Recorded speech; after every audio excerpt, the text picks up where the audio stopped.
Karena dia tetap ada di tempat high rocks, ada di tempat padel, dan ada di tempat lari. Jauh lebih bagus daripada dia ada di tempat lain yang mungkin membuat dia jadi menjauhkan dia daripada sakit gitu.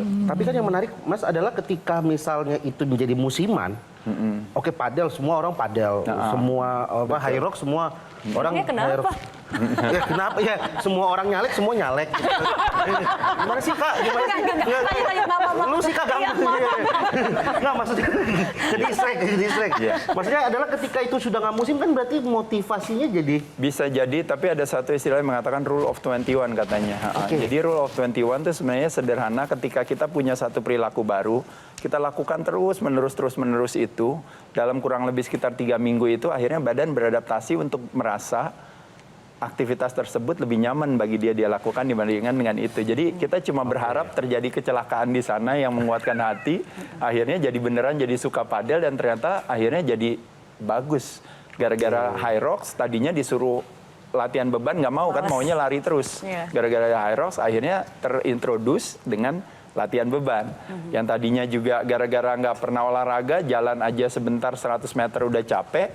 Gara-gara hari ini semua ada 5K, ada 10K, dan semua kepengen kumpulin medali. Mulai dari Bali sampai Berlin, ya tiba-tiba jantungnya jadi pada sehat semua masyarakat di Indonesia. Kenapa tidak? Nah, satu pertanyaan dari saya.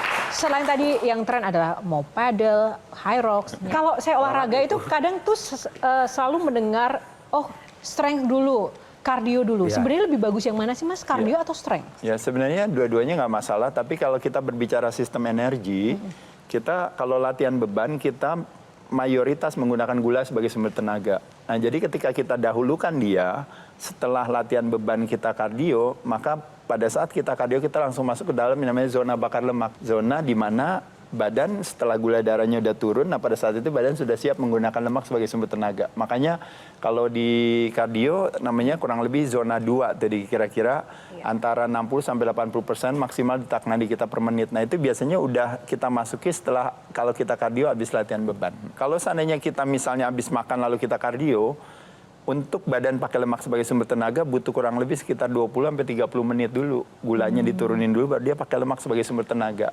Nah kecenderungannya orang kadang-kadang pagi bangun makan bubur ayam. Habis itu dia olahraga. Nah olahraganya hanya setengah jam. Nah padahal setelah setengah jam badannya udah siap untuk pakai lemak sebagai sumber tenaga.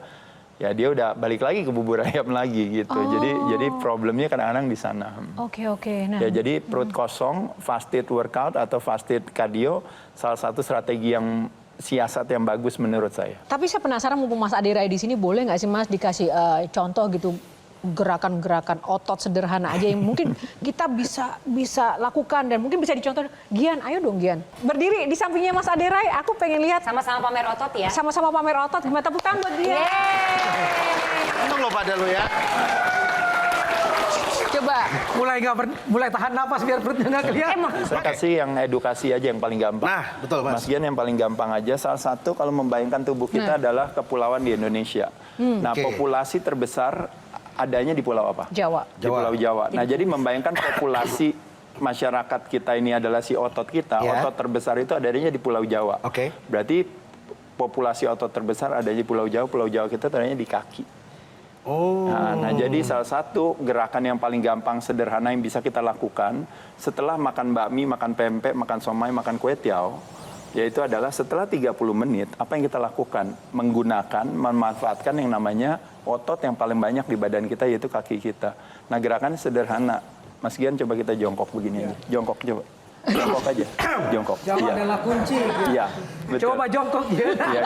Iya, oke. Nah, ya sekarang kita berdiri lagi. Ya, oke. Oke. Ya, nah sekarang kita jongkok lagi.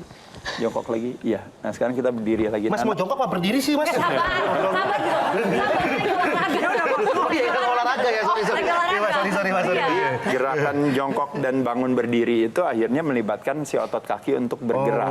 Nah, pada saat dia melakukan aktivitas pengencangan kontraksi tersebut, uniknya otot kita akhirnya menjadi busanya daripada gula di badan kita. Jadi pada saat gula darah kita naik, sebenarnya pankreas kita merilis hormon namanya insulin untuk ambil kelebihan gula. Tapi biasanya destinasinya akan ditaruh di sel lemak. Makanya kenapa makan nasi, makan roti, makan mie disimpan dalam sel lemak. Nah, tapi uniknya setelah kita makan, habis itu tiba-tiba Mas Gia bilang, oh setelah 30 menit makan, tiba-tiba memutuskan untuk jalan aja di mallnya jalan. Atau misalnya mungkin jalannya ternyata di tanjakan. Atau misalnya ternyata ada tangga, dia naik turun tangga. Atau sekedar hanya cuma duduk, bangun berdiri. Nah kalau seandainya range-nya makin jauh lagi, otomatis jongkok dan bangun berdiri. Nah hanya kita melakukan ini 10 kali, istirahat 1 menit, lakuin lagi 10 kali, istirahat 1 menit. Apa yang terjadi? 80% daripada gula yang beredar di pembuluh darah kita ditarik sama si otot. Kalau pernah lihat di TikTok atau di Instagram, dia pakai barbel, di sini dia pegang dia gini kan. Nah itu kan berarti udah kuat sekali, dia bisa bawa barbel atau dia bisa bawa dumbbell misalnya.